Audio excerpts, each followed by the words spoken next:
Un gusto verles. Vamos a leer en Hechos de los Apóstoles. Esta es nuestra cuarta y penúltima reunión, bueno, conmigo, en los días martes. Y lo que he estado tratando de hacer es mostrarles lo que fue el inicio de la iglesia, cómo Dios comenzó la obra en este mundo, hasta, por supuesto, que dura casi un poco más ya de 2000 años. Los comienzos de la iglesia están en los Hechos de los Apóstoles, así que hay muchos principios, principios que por supuesto son eternos o mientras dure la iglesia aquí, y específicamente en lo que vamos a ver ahora. El martes pasado hablamos de Ananía y Zafira, que fue el gran pecado que la iglesia eh, son testigos, el engaño de este matrimonio, que se ponen de acuerdo para mentir. Como dijo Pedro, no habéis mentido a los hombres, sino a Dios. Pero a Dios no se le puede mentir, por supuesto. Lo extraordinario de ese pasaje es que Dios actuó directamente. Directamente actuó Dios en disciplina. No es la iglesia. La iglesia se va a enterar después, seguramente, de lo que ocurrió. Tampoco son los apóstoles los que ejercieron la disciplina, sino fue Dios. Dios actuó directamente frente a ese pecado. Si ustedes quieren un paralelo de eso, lo van a encontrar, por ejemplo, en Acán, cuando Israel ya comienza atravesando el Jordán, la primera ciudad con que se encuentran y tienen que atacarla y destruirla por completo es Jericó. Y Dios ordenó a través de Josué que solamente Rahab podía ser librada o no muerta, no atacada.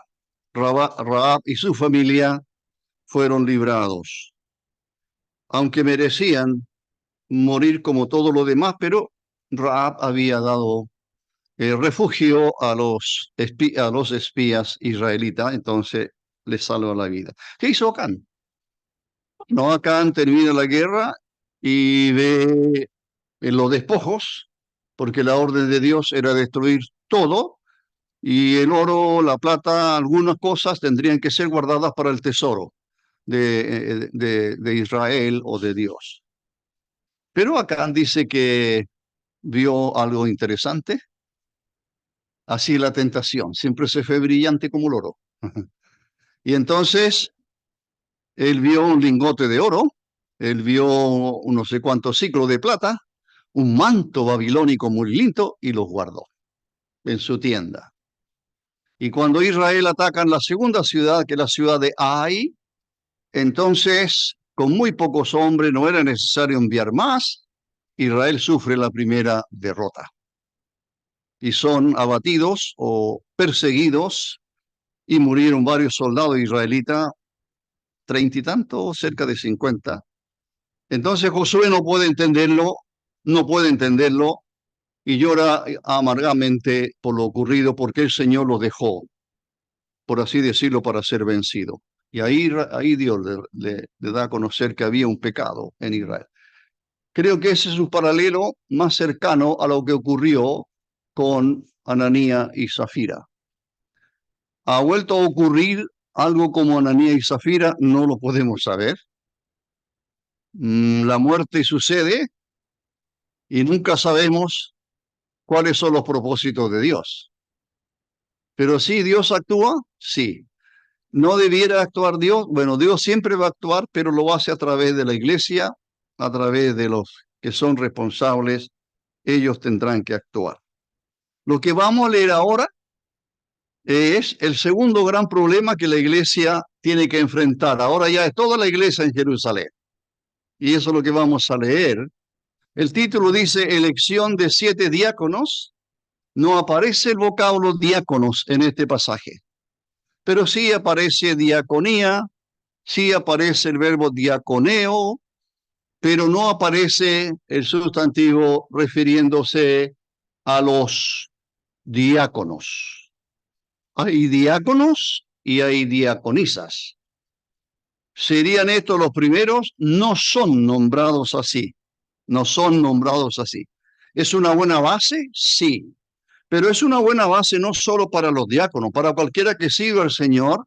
Aquí hay principios tremendamente interesantes y yo creo que son principios que jamás deben dejar de existir, por supuesto. Y eso es lo que vamos a mirar ahora. Leamos Hechos capítulo 6, del versículo 1 al 7. Dice, en aquellos días, como creciera el número de los discípulos, ¿quién no desea esto? ¿Verdad? En aquellos días, como creciera el número de los discípulos, hubo murmuración. Eso es malo, aunque sea justificada, como aquí. Porque la murmuración tiene una justificación, ¿ya? Pero no hay justificación para la murmuración. Motivos para murmurar aparecieron. Hubo murmuración de los griegos contra los hebreos. Voy a leer completo porque me detengo a explicar y no termino. Mejor termino el pasaje.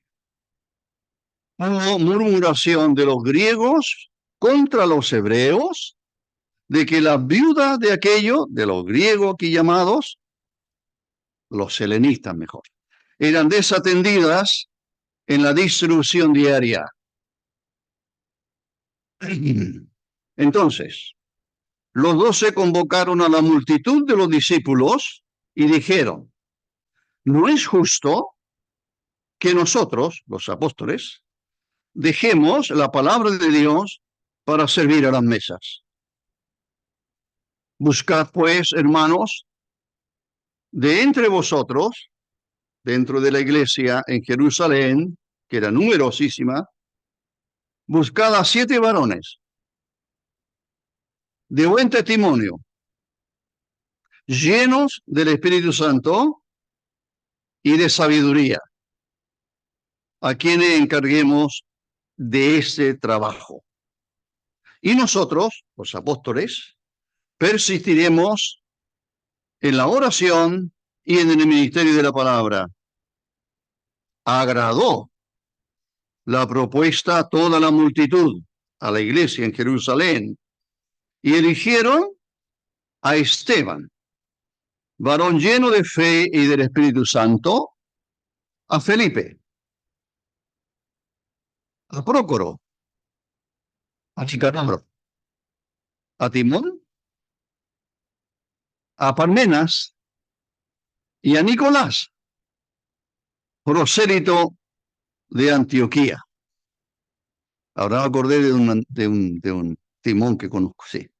Los cuales presentaron ante los apóstoles, quienes orando le impusieron las manos. Y crecía la palabra o aumentaba la palabra o se propagaba la palabra del Señor y el número de los discípulos se multiplicaba grandemente en Jerusalén. Y lo último es sobresaliente. También muchos de los sacerdotes obedecían a la fe. Muy bien, extraordinario pasaje, como todas las palabras del Señor, y que el Señor nos ayude en este rato que tenemos. Muy bien. Que la iglesia crezca es bueno, ¿verdad? Si una iglesia no crece, habrá que preguntarse por qué no crecemos. La iglesia en Jerusalén sigue creciendo, sigue creciendo. Nosotros sabemos de los 120 primeros que estaban en el día de Pentecostés, más o menos. Sabemos de los 3.000 que se convirtieron ese mismo día. Y sabemos de los 5.000 que se convierten en el capítulo 4, en la predicación, capítulo 3, en el capítulo 4 de la explicación, que son 5.000. Es decir, en los 2 mensajes que dio Pedro, se convirtieron 8.000 personas. Agréguele a eso los que habían, porque cuando el Señor resucitó, dice el apóstol Pablo, escribiendo a los Corintios, capítulo 15 de la resurrección, él dijo, Pablo enseña allí que el Señor apareció ¿a cuántos? A 500, por lo menos, a 500 a la vez. Así que no eran 120, eran más de 500 tal vez. Así que si usted puede calcular o sumar la iglesia en Jerusalén, no todos serían de Jerusalén, tal vez algunos andarían por la fiesta, pero es una gran multitud, una gran cantidad. Y lo que hemos leído es que crece, va creciendo y eso es bueno, por supuesto, es muy bueno. La iglesia ha crecido numéricamente en tan poco tiempo, pareciera, de una manera notable, diríamos nosotros. Ahora, hoy hay mega iglesias. No tengo que hablar de las mega iglesias. Son miles y miles que existen en el mundo. Pero aquí está la iglesia primitiva. ¿Qué ocurre en esta iglesia que ha crecido tanto? Primero tengo que decirles que la iglesia, cómo está formada la iglesia en Jerusalén, para poder entender qué fue lo que ocurrió, el problema que ocurrió, porque lo que vamos a ver, que la iglesia en Jerusalén sufre un problema. Y que ese problema acarrea, por así decirlo, por supuesto, una solución. Y lo que vamos a mirar es cómo se solucionó el problema. Aquí hay principios que aún pueden servir a cualquier empresa de cómo se solucionan los problemas. Entonces, lo primero es que esta iglesia está formada, según el versículo 1, estaría formada, puedo decir mejor, por creyentes judíos de habla aramea, originario y que viven en Palestina. ¿Por qué menciono el arameo y no el hebreo? ¿Se lo dejo de tarea o no? ¿O lo saben? ¿O se lo explico? Elijan. ¿Quiere que se lo explique? Bueno, no se lo voy a explicar entonces. Bueno, el idioma de los judíos era el hebreo, por supuesto, que a raíz de irse al exilio, específicamente cuando son al exilio por Nabucodonosor, allá en Babilonia, acuérdese que aquellos muchachos, que hace poco fue la premiación, esos muchachos fueron estudiantes sobresalientes y aprendieron la lengua de los babilónicos. Y la lengua de toda esa zona era el arameo. Por eso que el libro de Daniel, algunos capítulos están escritos en arameo y otros capítulos están escritos en hebreo. Los que tienen que ver con la profecía bíblica están en hebreo. Los que tienen que ver con los problemas ocurridos con Nabucodonosor, etcétera, están en arameo. Nabucodonosor hablaba arameo y Daniel y sus amigos tuvieron que aprender el arameo. Son bastante parecidos. Cuando el Señor estuvo aquí en la tierra, él hablaba arameo, no cabe duda, y todos los discípulos hablarían arameo, y por eso que apareció una Biblia que sería fiel al original, porque fue escrita, está traducida directa del arameo. ¿Conocen esa Biblia? Salió hace un tiempo atrás, la Pechita. Yo la compré, pero ya no la leo. Y esa Biblia se supone que está traducida al idioma, a los idiomas como el nuestro, directamente del arameo. Por ejemplo, palabras arameas dichas por el Señor. Hay varias. Hay varias que él mencionó estando aquí, ¿verdad? Gabata, Abba, son vocablos arameos. Muy bien. Entonces, en los tiempos de la iglesia, ahora el hebreo no es que se dejó de hablar, pero el hebreo era más propio del sacerdocio. Los sacerdotes, todo era en hebreo. Ellos no dejaron de lado la lengua original de Israel, el hebreo. Y entonces, la iglesia en Jerusalén, hay todo un sector, no sé cuántos, que son de habla aramea, tal vez hebreo también, que viven o son originales de la Palestina. Pero hay otro sector que vino de afuera. Son judíos. No, no son gentiles. Son judíos. Pero son judíos que vienen de regiones, de ciudades donde ellos hablan el griego. Y ellos llegan hablando griego. Ellos, aquí se tradujo griego, pero realmente el nombre que debe usarse es helenista. Los helenistas de habla griega. Ya, entonces ya tenemos dos grupos.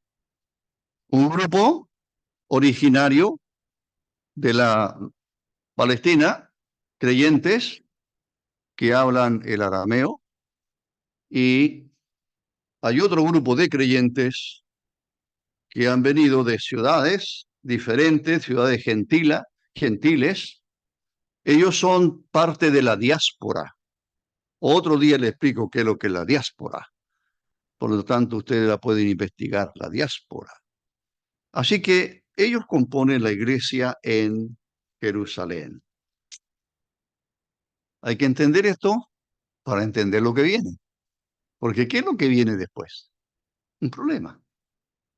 Dice el versículo que estábamos leyendo. En aquellos días, como creciera el número de los discípulos, hubo murmuración de los helenistas, así léalo, helenistas, contra los hebreos. ¿Cuál es la murmuración? ¿La murmuración es buena? Nunca. Al contrario, es un pecado que Dios aborrece. Pero tiene justificación aquí hay motivo para murmurar, no importa. Pero la murmuración. Así que antes de decir algo que significaría una murmuración, habría que morderse cierto miembro de nuestra boca, porque es un pecado. Y hay exhortaciones contra la murmuración. Por ejemplo, Filipenses dice el apóstol, haced todo sin murmuraciones y contiendas. O el apóstol Pedro escribe y dice, hospedaos los unos a los otros sin murmuraciones. Es un pecado, la murmuración. La murmuración es hablar de alguien. La murmuración es a veces transmitir algo con el fin o el deseo de que ese algo enrostra la acción o la actitud de cierta persona. La murmuración. Hay que alejarse de ese pecado. Ahora, ¿por qué murmuraban? ¿En qué consistió la murmuración? En algo que estaba ocurriendo. ¿Y qué es lo que estaba ocurriendo? Bueno, hubo murmuración de los griegos contra los hebreos de que las viudas de aquellos, ¿de quiénes? De los helenistas, creyentes de habla griega, pero que eran judíos, igual que los demás. Pero las viudas de estos creyentes eran desatendidas en la distribución diaria. Ese es el problema. Ese es el problema que enfrenta la iglesia. La iglesia en Jerusalén, como iglesia, este es el primer gran problema que enfrentan. Ha seguido enfrentando miles de problemas. Algunos piensan que como hay tantos problemas, mejor me voy y busco otro lugar donde no hayan problemas. Tal vez los encuentre peores. O a lo mejor nunca ha pensado, ¿no seré yo el problema? Eso le dijeron a cierta persona. No sé si es un cuento, no sé si fue real o no. Creo que sí. Creo que conozco a la persona que lo dijo. Me voy. ¿A dónde vaya? anda buscando una iglesia que no tenga problemas. Y el creyente que le estaba escuchando le dijo, bueno, cuando tú llegues allí, esa iglesia dejará, ahora sí que tendrá problemas cuando tú llegues por allí. Así que a veces el problema somos nosotros. Y no tenemos que echarle la culpa a los otros. Primero partimos por nosotros, examinándonos nosotros. Ver nuestra conducta. Puede ser una conducta un poco ofensiva. En fin, cada uno se examinará delante del Señor cómo su actitud dentro de la comunidad de hermanos en la fe. No se olvide, somos hermanos. Somos hermanos. Así que el problema entonces es este. Alguien le llamó a este problema favoritismo. O sea, ahora esto de la distribución diaria, no se olvide que la primera gran necesidad de la sociedad de aquel entonces fueron las viudas. Lo sigue siendo hoy, excepto que ahora en algunos países hay de alguna forma, hay ciertas ayudas gubernamentales, etcétera, etcétera. Pero aún así hay necesidad. Siguen habiendo necesidades. En aquel tiempo, una viuda quedaba absolutamente en el desamparo. Absoluto. En el desamparo absoluto. Sin marido, no tenía nada. Así que una preocupación especial apostólica para que aprendieran los hermanos a preocuparse de las viudas, de los pobres, como dice Pablo también. La epístola a la primera epístola pastoral es Primera Timoteo, que empezaba a estudiarla y todavía yo he venido, ¿cuatro jueves este año? O sea, de que no había venido hace mucho tiempo en el estudio bíblico, y cuando estoy viniendo empezaron Primera Timoteo. Y todavía no salimos del versículo 3, o sea, calculo así que voy a tener como 90 años recién terminando la epístola a los... Bueno, hay que estudiar más, hermanos. Lo digo con cariño a mis hermanos varones, estudiar más los pasajes y hablar y avanzar. Decir lo que haya que decir y avanzar. ¿Por qué cito 1 Timoteo? Porque el apóstol Pablo ocupa una porción, casi todo el capítulo, ¿cuál es? El 5, donde habla de cómo preocuparse de las viudas, hasta le pone un poco la edad. Viudas más jóvenes que esta, no, las viudas que han servido, y poner en la lista la que en verdad es viuda.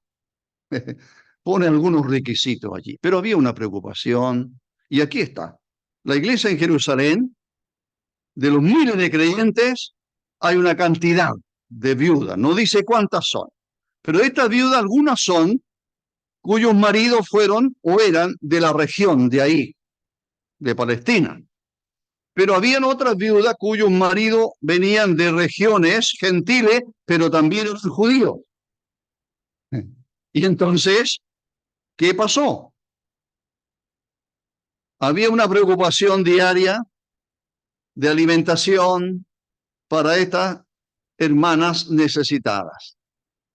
Y de repente aparece esta murmuración de parte de los helenistas, creyentes de habla griega. ¿Y cuál es la murmuración? A nuestras viudas no las atienden igual que a las viudas originales de aquí de la región. Y eso creció, la murmuración. Bueno, lo peor de esto, de este favoritismo, por así decirlo, que se hace público, y que se hace público de una manera tal vez, iba a decir, no correcta, porque cuando hay un problema, hermanos, cualquiera que sea, no se comenta. El problema se va con el problema a los hermanos indicados para que lo resuelvan. Los problemas no son para comentarios. Instagram. No tengo Instagram. De repente me dijeron recién que me pusieron. Te mandaron un saludo porque puse una foto donde estás. Yo no daba permiso para poner, pero ahí aparezco. No tengo idea de ahí cómo funciona la cosa esa. Pero hoy día una noticia aparecerá en 5 minutos más en todas las páginas sociales. Y se entera, no Concepción, se entera todo Chile y fuera de Chile. ¿Qué le parece? Este problema se habría sabido desde en todas partes. No, los problemas, hermanos, como una familia son internos y se resuelven en forma interna y se resuelven por los hermanos adecuados. Así que cualquier hermano, cualquier hermana debe tener, por favor, la confianza absoluta, una confianza clara, una confianza de amor hacia sus hermanos, como para ir a las personas adecuadas y decirle, los ancianos de la iglesia, por supuesto, son los indicados, para conocer el problema y buscar la solución a ese problema. Pero aquí no, ni siquiera fueron a los apóstoles. Se empezó a comentar y ya todo el mundo lo supo. ¿Cuál es el problema? Fíjate, fíjate, ¿escuchaste? ¿Sabe lo que está ocurriendo en la iglesia? No, ¿qué está ocurriendo? Cuéntamelo. Bueno, las viudas, nuestras viudas, no están atendidas de la misma manera que las viudas de los hebreos. Eso es injusto, ¿verdad? Y entonces los demás dirían, sí, es muy injusto, te apoyamos. No, no, no, ese no es el camino. Bueno, ese es el problema. Y entonces vamos a ver cómo se solucionan los problemas. ¿Cómo se solucionan los problemas? ¿Ah? ¿Usted tiene problemas? ¿Cómo soluciona los problemas en la casa?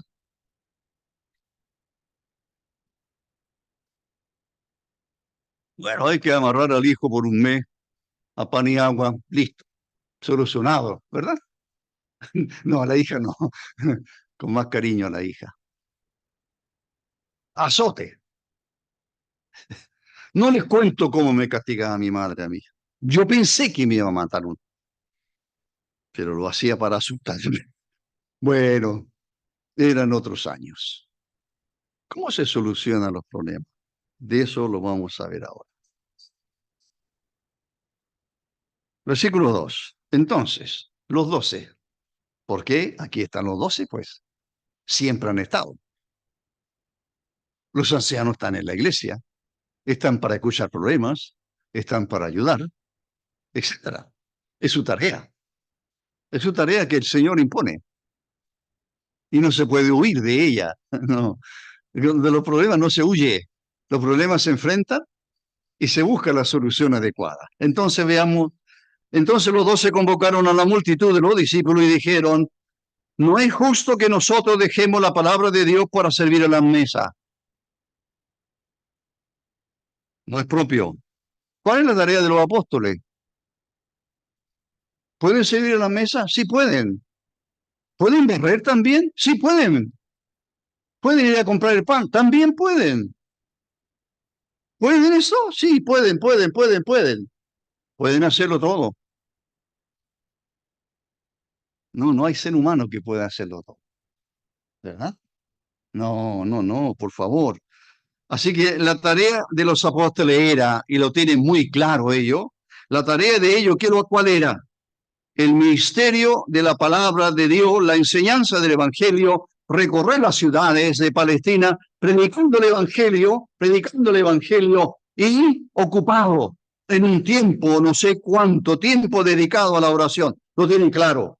Nuestra tarea principal es, no estamos desmereciendo, por supuesto, la necesidad de los pobres, para nada, pero necesitamos nosotros hacer lo que el Señor nos dijo que mayormente hiciéramos, que es predicar el Evangelio y dedicarnos a la oración.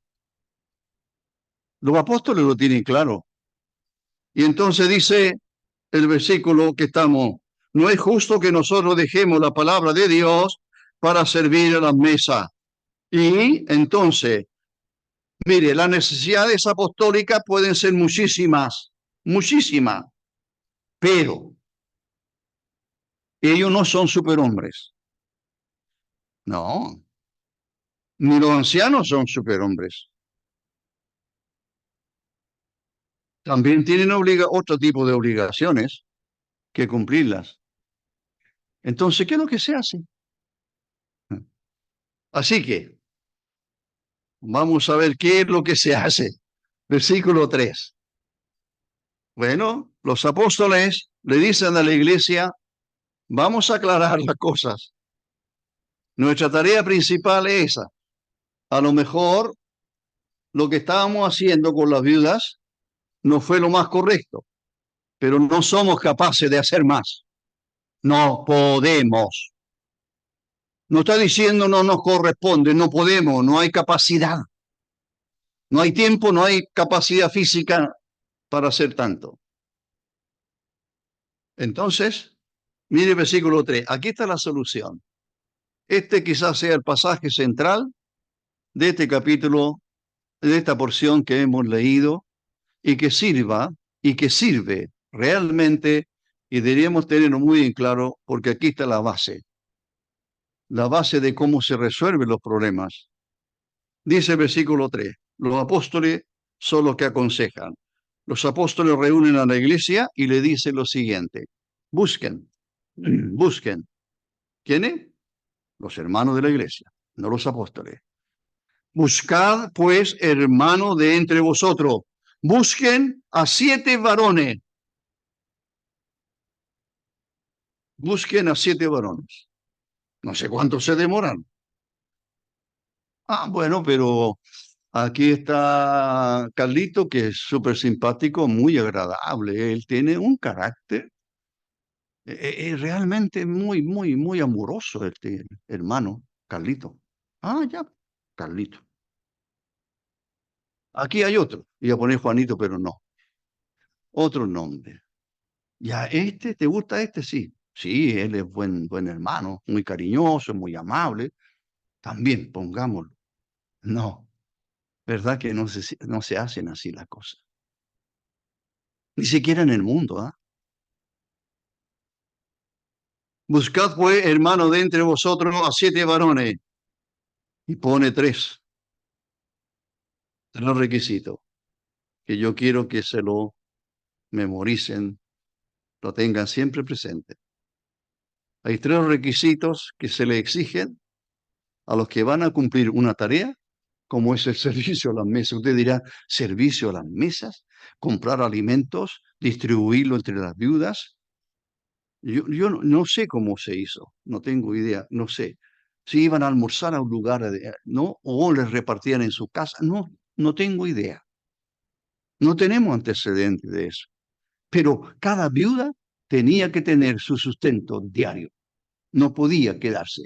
Y no se le podía dar más a una porque era, no sé, y en medio de otra. No podía haber, no podía hacerse diferencia.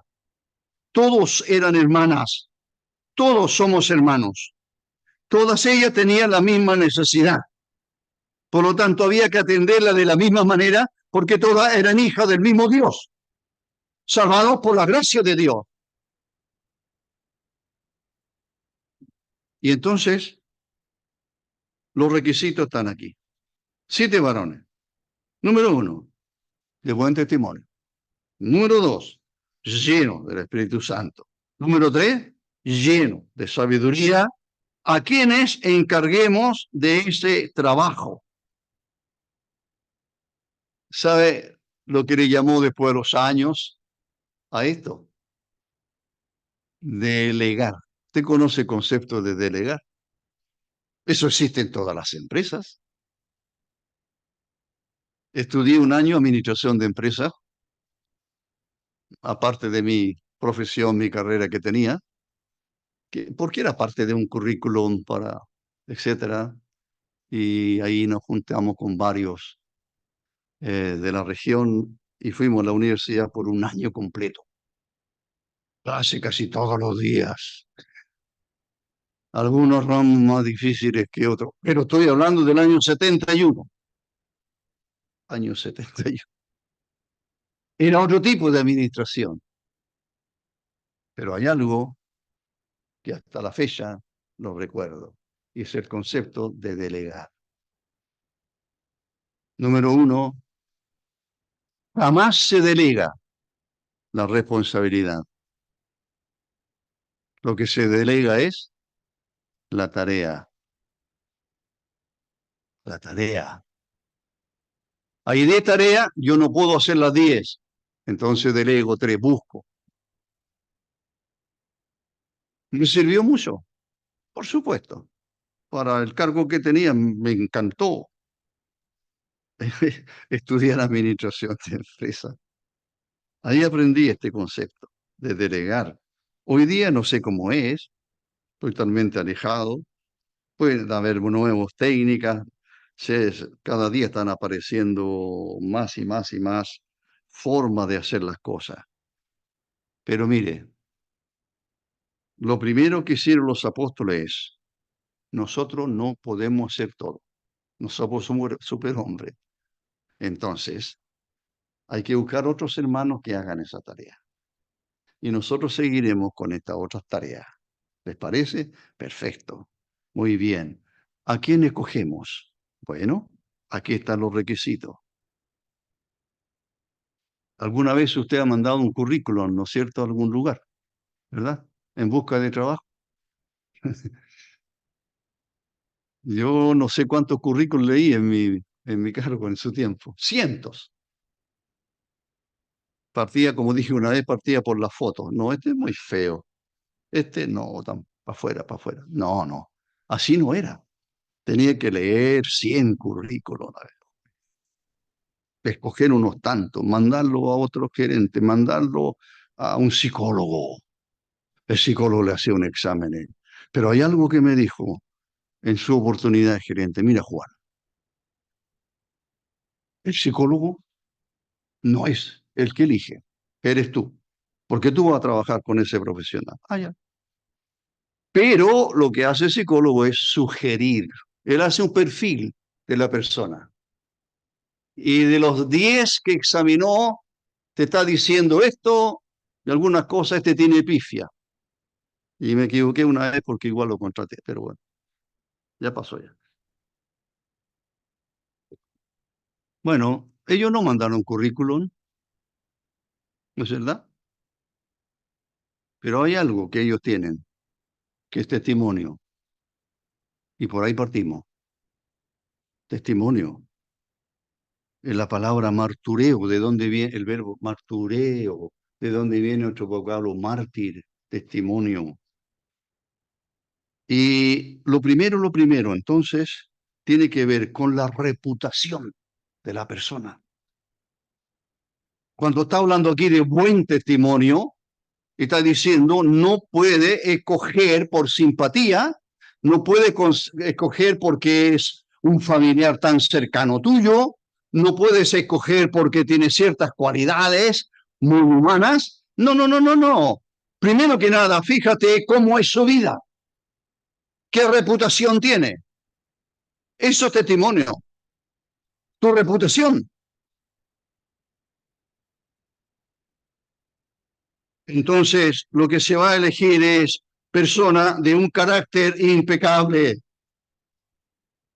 Qué increíble en este país y casi en todos los países, ¿verdad? Qué manera, cómo los liderazgos ya no son confiables. Muy bien. Los requisitos exigidos, por supuesto, el primero tiene que ver con que los hombres que van a tener esta tarea tienen que ser hombres confiables, que van a hacer lo correcto, que no van a tener favoritismo con nadie, van a actuar de una forma tal, de acuerdo a que ellos son conocidos por todo y son respetados por su criterio, por su reputación, por su conducta. Pues, iba a decir, no van a equivocarse, pero no van a actuar guiados por ciertas cosas humanas. Número uno. Número dos, me salto y voy a sabios. La sabiduría no es lo mismo que la inteligencia, ¿eh? ¿Verdad? Usted lo sabe. Una persona, un niño puede ser muy inteligente, pero no es sabio. La sabiduría es la que se va adquiriendo a través de los años. No quiere decir que todos los viejos sean sabios, pero se espera que los años de vida les hayan enseñado muchas cosas. Y por eso que van a... Ahora, aquí no está diciendo que sean viejos o ancianos, pero la sabiduría aquí probablemente tenga que ver con la competencia. ¿Cuán competentes podrán ser en administrar bienes que no son de ellos, son del Señor? ¿Cómo se van a administrar los bienes del Señor? Lo que usted ofrenda, hermano, el día domingo, ¿verdad? Usted ofrenda. ¿Y qué se hace con esa ofrenda? Entonces los ancianos tendrán que actuar con sabiduría, con mucha sabiduría, ver las necesidades, porque esos dineros no son de ellos, no son de los ancianos. Ni siquiera son de la iglesia, son del Señor, y hay que usarlos. Así que, en este caso es igual. Aquí están ellos. Son personas competentes, son personas aptos o aptas para resolver sabiamente una situación tan delicada. Sabiduría. Usted conoce a un rey muy joven, ¿verdad? Él fue quien siguió en el cargo de rey de Israel después de David, Salomón. Y Dios se le aparece a Salomón en sueño, le dice, pídeme todo lo que quieras que yo te daré. Y Salomón dice, bueno, necesito, lléname la ciudad de oro. Lo que más quiero es harto oro. Ah, ¿sabe que Salomón dijo, bueno, Señor, primero que nada, no soy capaz yo de guiar este pueblo. Soy joven. No tengo la capacidad para guiar a un pueblo tan grande que es tu pueblo. No es tu pueblo, Señor. No puedo, yo no puedo, no estoy capaz. Por lo tanto, dame sabiduría. A Dios le encantó eso. Uno lee ahí. Le gustó tanto la respuesta de Salomón que igual lo llenó de riqueza, qué sé yo. Y Salomón llegó a ser el hombre más sabio de la tierra. En una oportunidad, dos mujeres en la misma noche tuvieron un hijo. Y el hijo de una de ellas, mientras estaban acostada, aplastada por su madre, murió lejos. Y la otra madre, no, por supuesto. ¿Y la madre que murió su hijo? Ah, era muy astuta, muy inteligente, y dijo muy bien. Y fue calladita, y le sacó la guaguita a su amiga y puso la muerta, la guaguita muerta, ahí. Y al otro día vino el problema. ¿De quién es la guagua? Ambas decían que era la madre. Y llevaron el caso a Salomón.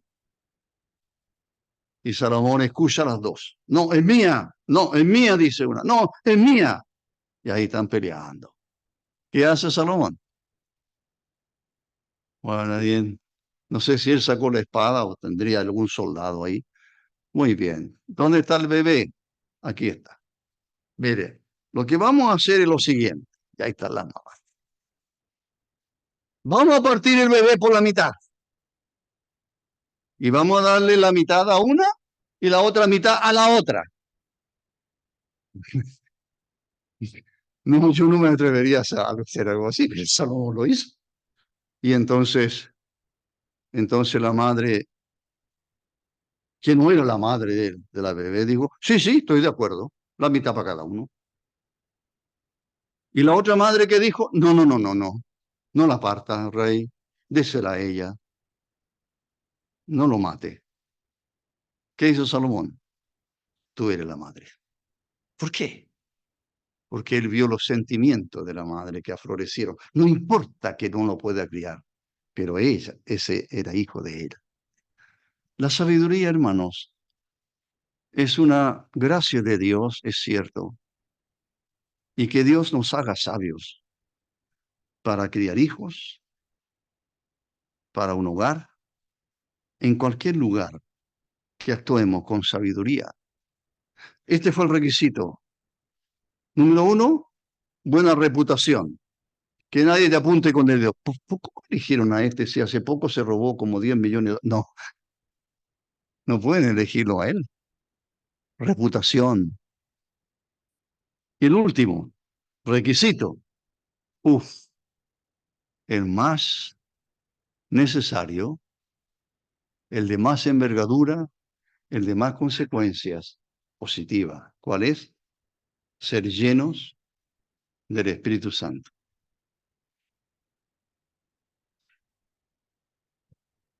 Alguien diría, para servir a la mesa, para preocuparse de la comida de las viudas, hay que ser, hay que tener estos requisitos. Eso es lo que Dios dijo. ¿Ha cambiado Dios? No. ¿Están hoy día los requisitos vigentes? Sí, siguen vigentes.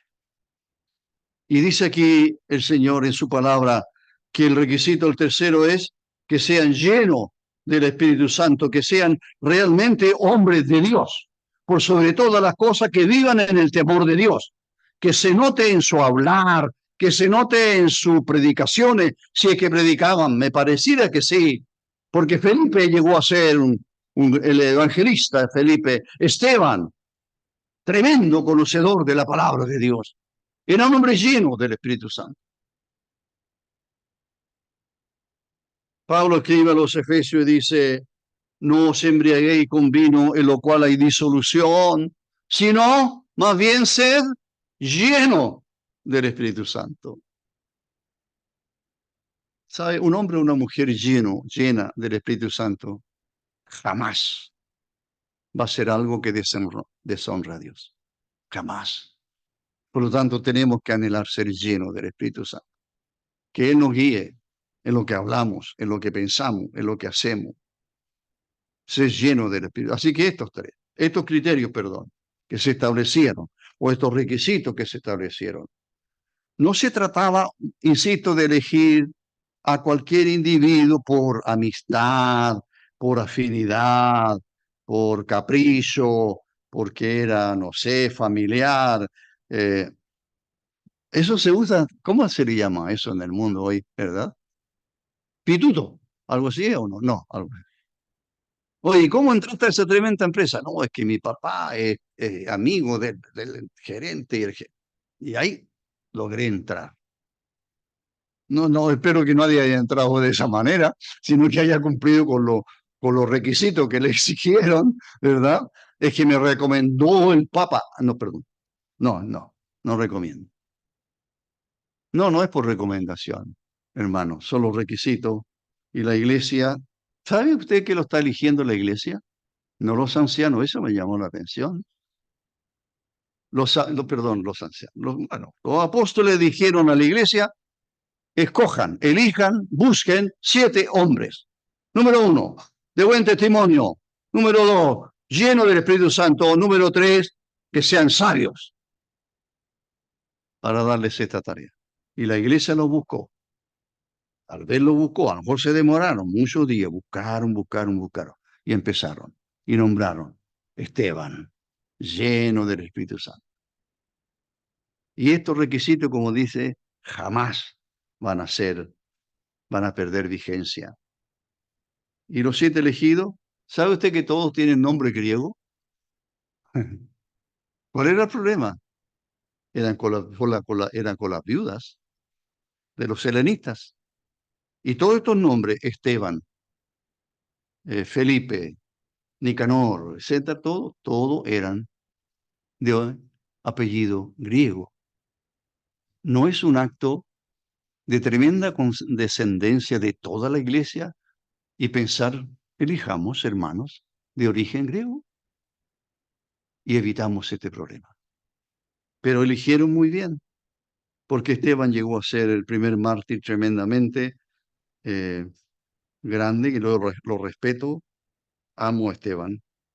Felipe predicó el evangelio al etíope, después aparece en Samaria y fue el primero en llegar con el evangelio a Samaria.